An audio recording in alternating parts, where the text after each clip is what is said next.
On the 20th of May in 1992, a South Auckland community near Pukekohe was shocked by the brutal slaying of a family at the hands of one of their own. Incredibly, I had actually never heard of this case before, and I stumbled across it as I was researching the Sophie Elliott case. Very little is known about this story, as many of the surviving family members and most of law enforcement who were involved at the time have steered well clear of the spotlight. This also means that when I was researching this case, there actually wasn't a lot of information out there, and sadly, pretty much no photos. So there'll be a couple of photos throughout of the main person involved and some of the locations, but just a heads up, there is not a lot of material available. So today we are discussing the Schlaefer Family Massacre. But before we go ahead and get into today's video, if you are new here, hi, hello, welcome. My name is Jenny Eastwood. I cover true crime stories from all over the world, and if you're interested in true crime, then I highly suggest you hit that subscribe button because I'm sure you will not be disappointed. And if you enjoyed this video or you found it interesting, please go ahead and like it if you did.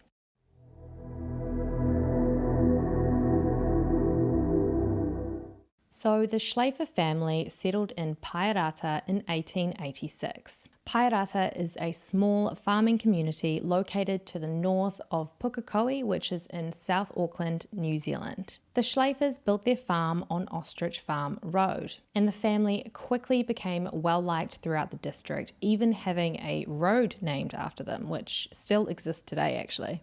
And as the family continued to grow, new houses were built on the 100 acres of land. And by 1992, the patriarch of the family was 64-year-old Brian Schlaefer. Now, not much is known about Brian Schlaefer's early life other than that he was born on the 7th of September 1927. And come 1992, he was running the farm. Brian married a woman called Jocelyn, who was born on November the 21st, 1932. During their marriage, they had 3 sons. The eldest being Peter Wayne Schlaefer, born on 11th of November 1952. They had 2 other sons as well, although there is less details about them. We don't even actually know their date of birth.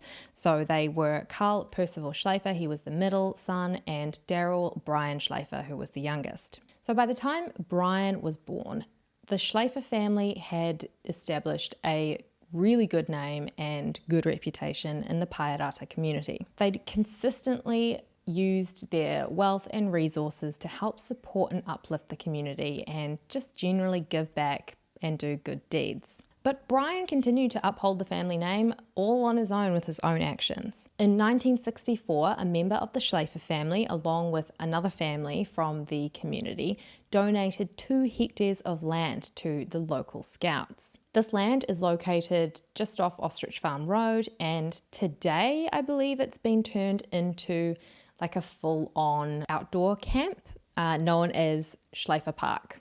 I think it's under construction at the moment. The website, there wasn't really any information on it. It looks like they've recently relaunched the website, and so all of the history and pieces of information on there, there was nothing there at the moment. So after being donated, the land was renamed as the Schlaefer Park Scout Camp. And the Schlaefer family themselves stayed heavily involved in the maintenance of this land and this park.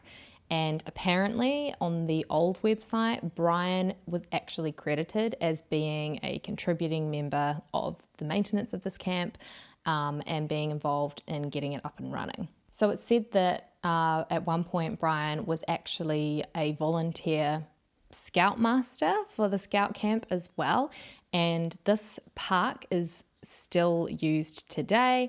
Apparently it's used as a wedding venue, and there's plenty of bushwalks and trails that you can go and check out if you're in the area as well. And Brian Schlaefer also founded the local Gilding Club. So it seems like from what you read about the Schlaefers' early life and their time settling into the Pairata community, that pretty much from the moment they landed, they just used their wealth and resources to do good and give back to the community. So when you read about this, it's really not surprising that they were held in such high regard and had such a great reputation. It seems like they really did do a lot of good.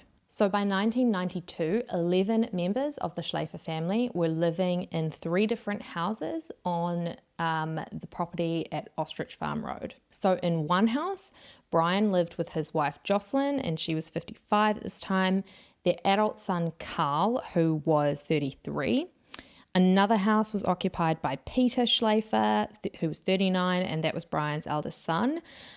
And he lived there with his wife Hazel and their 3 children. So they had 2 daughters, Kerry, who was 14, and Linda, who was 9, and Aaron, 11, who was their only son. And in the final farmhouse lived Daryl, who was 31. That was Brian's youngest son, and he lived there with his de facto wife and their 2 children. But sadly, as Brian got older, he started suffering from really serious and extreme bouts of depression. It's said that apparently the family had really urged Brian to seek help and take action, but that he had refused treatment in the months leading up to the events. As I was researching this case, I was looking into the mental health stats for farming communities, and we know here in New Zealand that depression is a real issue among rural farming communities, and that farmers have a higher suicide rate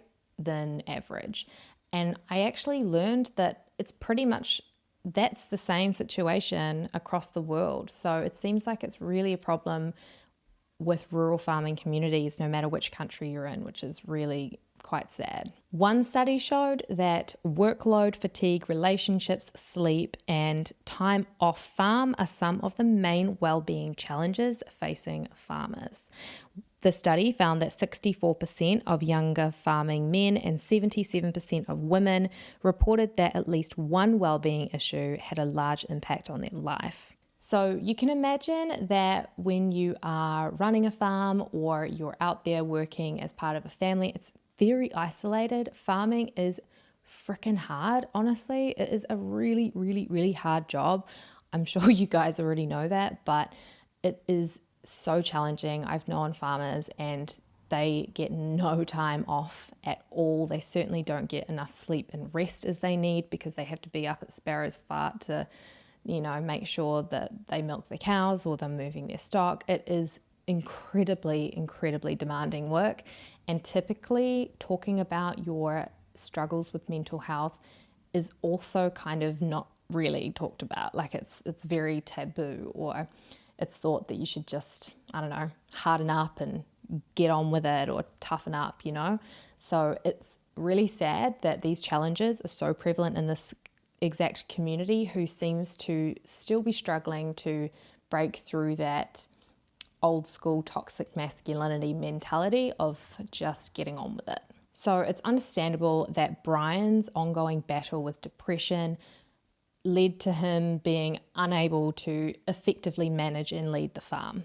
And it's reported that this turned into a bit of a power struggle between Brian and his eldest son Peter and Peter's wife Hazel. Now, according to reports, it's said that Peter and Hazel decided to kind of rally the rest of the family and talk them into overthrowing Brian, and Peter and Hazel would take over running the farm themselves, which actually sounds a lot like the plot of Succession, if you've seen it, but that's basically what they were planning to do, was to pretty much sit him down and, force him to retire and take a step back.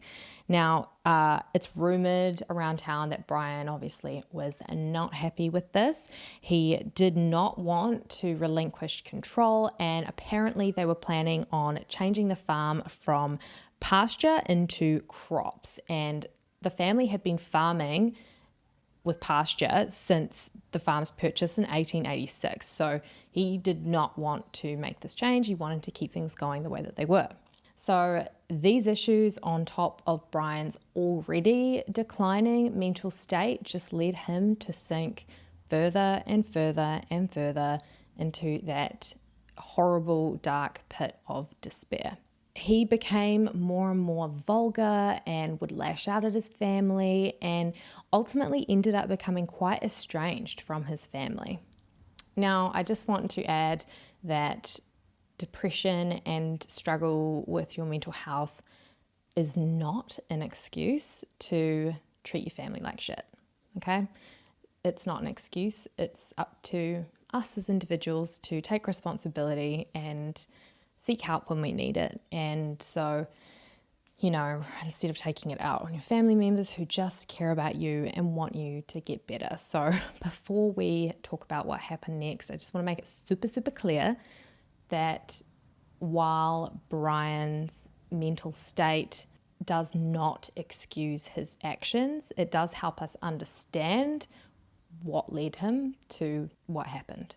Okay, so now on May 20th, 1992, 8 of the possible 12 members of the Schlaefer family were staying at the farm that night. Kerry, Peter and Hazel's 14-year-old daughter was actually staying with friends in Pukekohe that night. The other 3 that weren't present were Daryl's de facto wife and their 2 children, and it was actually never reported on why they weren't there that night. Now, once again, because there is pretty much little to no information out there on this case, the reports of what happened and what led Brian to snap are quite conflicting. So it's thought that obviously all the pressure from being kind of pushed into relinquishing control of the farm actually led him to tip over the edge that morning. Whatever the actual ultimate trigger was, the widely accepted theory is that he got into an argument with his wife Jocelyn sometime around 7:30 in the morning that day, possibly about the ongoing power struggle for the farm or maybe something else. But evidence suggests that that morning Brian and Jocelyn got into a heated argument. Now, at some point during the argument, Brian picked up a knife and stabbed Jocelyn in the chest, and he stabbed her straight through the heart, and it actually killed her instantly. Now, the argument and the murder had actually created quite a loud commotion, and it woke up Carl, Brian and Jocelyn's oldest son. So he started making his way towards his parents' bedroom to investigate the commotion. While he was heading towards the bedroom, Brian went to part of the room where he kept a shotgun. He picked it up, armed himself, and stood waiting for Carl to walk through the door. The second Carl arrived at the doorway, Brian shot him in the neck and killed him instantly. So obviously the loud gunshots from the shotgun awoke Brian's daughter-in-law, Hazel, and she instructed her children to stay in their farmhouse while she went to investigate the source of the gunfire. While Hazel was making her way over to the main farmhouse where Brian and Jocelyn stayed, Brian made his way outside to the tool shed where he knew he would find his youngest son, Daryl. When Brian arrived at the tool shed, his son Daryl was in there, and Brian instantly shot him through the neck and the jaw. Now, as Hazel heard these rounds of gunshots, she started making her way towards the sound, and Brian intercepted her along the way. He shot her twice through the arm and the chest. While Brian reloaded the shotgun, Hazel managed somehow to make her way to the main farmhouse and frantically dialed 111, New Zealand's emergency number, on the kitchen telephone. And the time that call was logged was 7:40 a.m. At 7:41 a.m., Brian Schlaefer re-entered the house, but instead of going directly to the kitchen where Hazel was to finish the job, he went upstairs to where his 2 grandchildren's bedrooms were. Upstairs, Brian found 11-year-old Aaron, who was lying absolutely terrified in bed. As Brian lifted the shotgun, Aaron began to beg his grandfather for his life. He pled with him not to shoot, but Brian just coldly ignored his pleas for help. He fired a single shot into Aaron's abdomen and chest. Aaron had not died instantly, so he was lying there gasping for air. Now, his 9-year-old sister Linda had a bedroom just across the hall, and she had heard the whole thing. She'd heard her mother and she'd heard her brother begging for his life. She was absolutely terrified, so she went and she hid in the closet. After he had shot Aaron, Brian moved across the hall into Linda's bedroom. When he walked in and he couldn't see her, he started calling for her name and pausing to listen for any signs of Linda. But she stayed super, super quiet and deathly still so as not to draw attention to herself. And this girl is only 9, which is just unbelievable. But then Brian was distracted by the screams of Hazel, who, upon hearing the gunshots upstairs in her children's bedrooms, obviously lost the plot and started shrieking down the phone to the 111 operator. And the 111 operator who'd answered the call was Police Constable Jeff Stuck. And he was really just trying to make sense of what had happened at this stage. Now, to give you a bit of context, mass shootings like this, pretty much, it just doesn't happen in New Zealand, especially not back in the 90s. It's virtually unheard of. We could probably count on a single hand the amount of times there's been a mass shooting like this.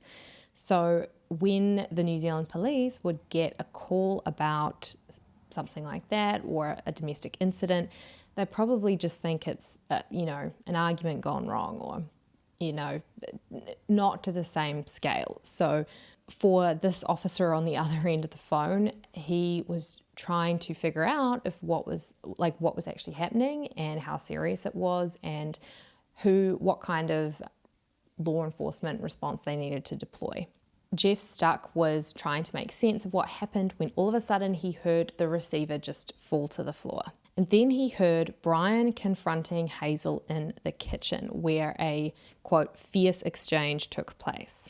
Then Brian shot Hazel again, this time in the stomach, and she continued to plead for her life. And Constable Stuck could hear all of this on the other end of the phone.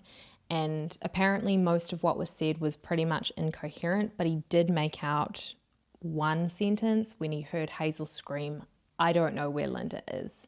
And then Brian decided to finally finish the job, I guess, and he shot Hazel in the head, and that was what killed her. Now, honestly, I can not even comprehend what Constable Jeff Stuck must have felt overhearing that, and I imagine that the events of that day probably still haunt him to this day.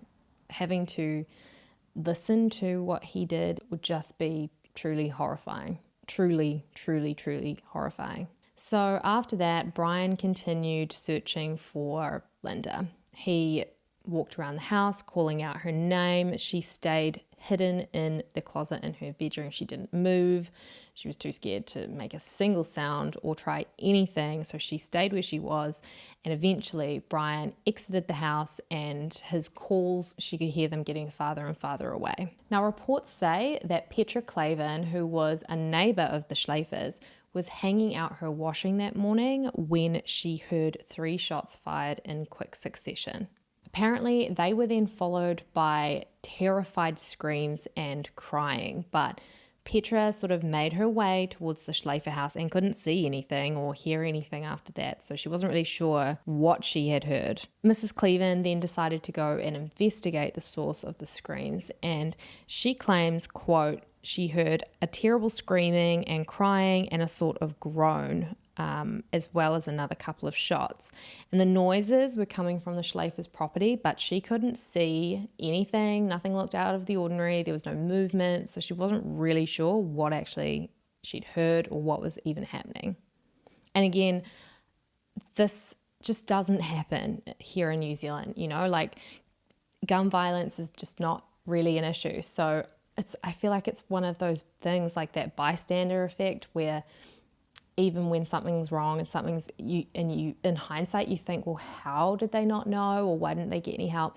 I feel like at the time you wouldn't jump to that conclusion, you wouldn't make that assumption, or that just wouldn't be a place that your brain would go. So there's no real further information on her, whether or not she went and phoned the police later or what, but I mean, to be honest, it's really lucky she didn't go anywhere near the property because she probably would be dead. So after about 4 minutes had passed since she heard Brian's calls kind of getting fainter and fainter, Linda summoned the courage to leave her bedroom and go downstairs to investigate. First, she checked on her brother Aaron, who was lying across the hall, still holding on to life and clutching his stomach. And then, amazingly, instead of running back to her bedroom to hide, Linda went downstairs towards the kitchen. Horrendously, that was where this poor child, who I remind you was 9 years old, discovered the badly mutilated body of her own mother lying dead next to the phone. Even more incredibly, Linda passed her dead mother to get to the phone and picked up the receiver. And the following is a transcript of how the next part of the conversation went. Quote, Constable Stuck asked, "What's happening there, love?" Linda, "My granddad." Stuck, "Your granddad?" Linda, "He shot my brother." Stuck, "Your granddad has shot your brother?" Linda, "Yes, and I think he's coming to shoot. He's going to shoot me." Stuck, "And he's going to shoot you now?" Linda, "He's looking for me." Stuck, "Listen, is Mum there? Can she come to the phone?" And then Stuck described Linda's reply to his question as clinical. Quote, "No, Mummy's dead. He shot her up her nose. She's just lying there." Now, while Linda spoke on the phone to Constable Stuck, Brian had returned to the tool shed where he'd earlier shot and killed his youngest son, Daryl. But this time, he lay in wait for the return of his only remaining son, Hazel's husband, Peter. Peter had been out working on the farm that morning, and when he returned to the tool shed, Brian shot and killed him instantly. So, still on the phone inside, Linda continued to talk to the constable, and she explained that Grandad had been acting a bit weird lately. She then gave him directions to the property, and Constable Stuck instructed her to lock all the doors, go back up to her bedroom, and keep the door shut. So Linda did as she was told. She locked the 2 doors at the rear of the house and the front of the house, and then made her way upstairs to her bedroom, where she barricaded the room with table and chairs. Linda stayed on the phone for more than 3 hours with Constable Stuck, waiting for help to arrive. The police had to be very careful when organising their plan of attack, because they didn't know if the gunman was still out there and if he was still armed. They had no idea how many gunmen there were. So in these kinds of situations, they basically have to prepare for the absolute worst case scenario when it comes to safety and risk to life. And Constable Stuck later commented on Linda's response, quote, "I was amazed at just how brave and intelligent the girl was. She became very scared when she realized that the offender was possibly still outside, and she knew that he was hunting her. She was quite distressed about that, understandably. I couldn't do much to calm her down except to suggest that she go and hide straight away. She sort of hit a wall when she realized just what had happened, and was very, very upset when she realized she could possibly lose her whole family.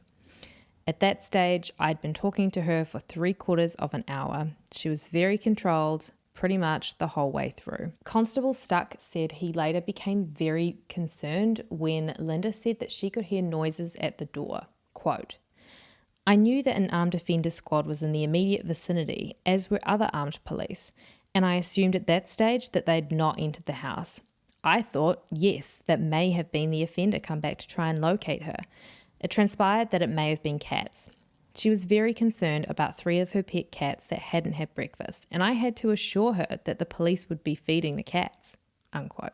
Constable Stuck said that to keep Linda's mind off the horrendous things that she'd witnessed that morning, they talked about her school interests. She was very interested in ballet and jazz dancing, and she told him of how her family had taken her to the movies the day before. But every 15 minutes or so, Constable Stuck would kind of gently try to steer the conversation towards being able to get more details on what had happened, anything that would be able to help the police in their response. Quote, "She was able to give us good information about the house. Unfortunately, she didn't know where the offender had gone, which gave her great concern, and me in the control room great concern.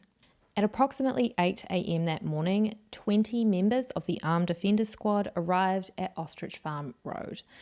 A farmhand who had shown up for work that morning was quickly whisked away to safety by police after he unfortunately arrived and stumbled on the carnage. So the early morning shootings had sparked a mass police alert. Again, this kind of thing just doesn't really happen here in New Zealand. So 60 officers from all over Auckland came out to attend the scene. So road cordons were set up. Obviously, the place was swamped with reporters. Ambulances waited at the cordons to be let in by officers, but officers had to secure the scene first and make sure it was safe for them to enter. There were police helicopters flying overhead. It was a massive, massive, massive event. So at this stage, police didn't know where Brian Schlaefer was, and with the shooter's location unknown, police had to approach the property with extreme caution. And as the Armed Offenders Squad got closer and closer, Linda and Constable Stuck agreed on a safe word that she would use so that she would know that it was them and she could open the door to let them in. The word that they chose was rabbit. At about 11 a.m., while he was still on the phone with Linda, Constable Stuck told Linda of the impending raid that was about to happen. Quote, Stuck, all right, I've just been speaking to those policemen that are going to come in. They're going to be there very, very soon, and they're going to have to smash the back door, okay? Linda, I've heard one of them talk. I just heard another one talk. Stuck, they're going in now, all right? So you wait for the back door to get smashed now. You just wait where you are talking to me. You tell me when you can hear the back door getting smashed, all right? Or when you can hear a lot of noise, all right? You describe to me what you can hear. I can hear some banging. Linda, yes, they said police, this is the police. Linda heard the front door of the house burst open, and then she said she heard the police ransacking the house. Constable Stark had to reassure her that the police were just doing a thorough search to make sure in case Grandad was hiding anywhere. Police checked in the lounge and all the cupboards in their search for Brian. Linda could then hear them racing up the stairs, approaching the door. Quote, Linda, they're knocking on the door now. Are you sure it's the police? Stuck, don't you unlock the door. Linda, they're in. Stuck, they're in. They're in. Linda, yeah. Constable Stuck also had a line to the Armed Offenders Squad inside the house, and he confirmed that it was them. Inspector Edwards, who was one of the officers present at the rescue, praised Linda for her calm demeanour. He said that she was cool-headed and composed, and when they took her out of the house, she seemed to remain really calm. Quote, she did more than we would want anybody to do and performed a remarkable feat. So after they got Linda to safety, police still had to find Brian Schlaefer. So they split up into two groups, and one group searched the buildings and the other one went off to search the land. After almost 7 hours since the massacre had begun, police finally located Brian Schlaefer. He was behind the farthest farmhouse in an open field, and he was dead. He died from a self-inflicted gunshot to the head. The expelled shotgun was still cradled in his chest, and police believed he probably died a short time after that of his family members. So after this horrendous tragedy, you would think that there would be quite a bit of information out there following it, because it was quite a first in New Zealand's history, although I did cover the Bain family murders, which I recommend watching if you're interested in New Zealand true crime stories. That was another high-profile gun violence case, but family massacres like this are very, very unusual, and you'd think that it would kind of garner a bit more news, but there is honestly nothing out there about the story. 15 years later, the New Zealand Herald ran a follow-up article about it, and pretty much everybody involved has remained super tight-lipped over what happened since. And honestly, I really don't blame the surviving family members. So the article did give a little update on orphaned Linda and Kerry Schlaefer, who, remember, was staying over at a friend's house the night of the attacks. So Kerry moved away from the area and became a teacher, and Linda declined to be interviewed, which is fair enough, and a spokesperson on behalf of her said that she just wanted to leave the events of the past behind her. And as of 2007, which is when the article was written, Linda was still living in the small community of Paerata, and she had just had a child about a year earlier. So I think what is most frustrating about this case is that there's just no answers. There's no real reason why this had to happen. There's no clues that the police have really given away. Depression and paranoia is often blamed for what happened, but apparently there was a note found at the property written by Brian Schlaefer. But when asked if it was a suicide note, police would not really give anything away. They wouldn't divulge the contents of the note. They just said that it could have taken that form, referring to it being a suicide note. Officers involved in the case later went on to explain that it was one of the darkest days of their entire career, one of the hardest things they've ever had to deal with.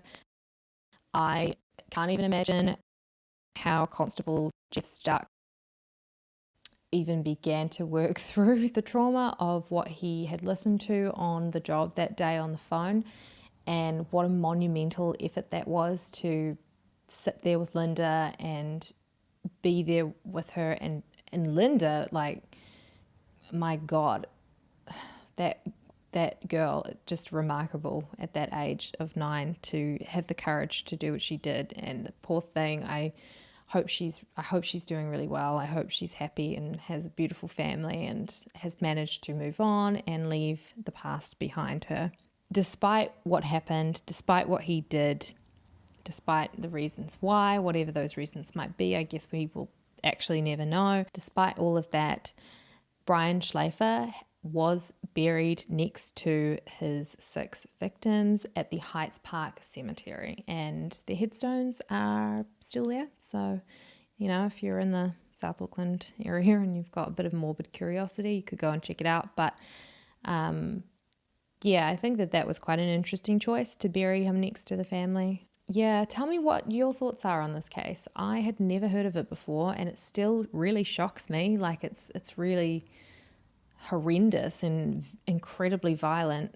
And I know that every case we talk about is horrendous and violent and awful, but there's just really something about your own children, your grandchildren begging for their lives, you know, being very much alive and just being completely disconnected from reality to be able to go through with what he did. So anyway, if you're with me this far, thanks for tuning in. I really appreciate you sticking around. Let me know if you have any case suggestions in the comments below.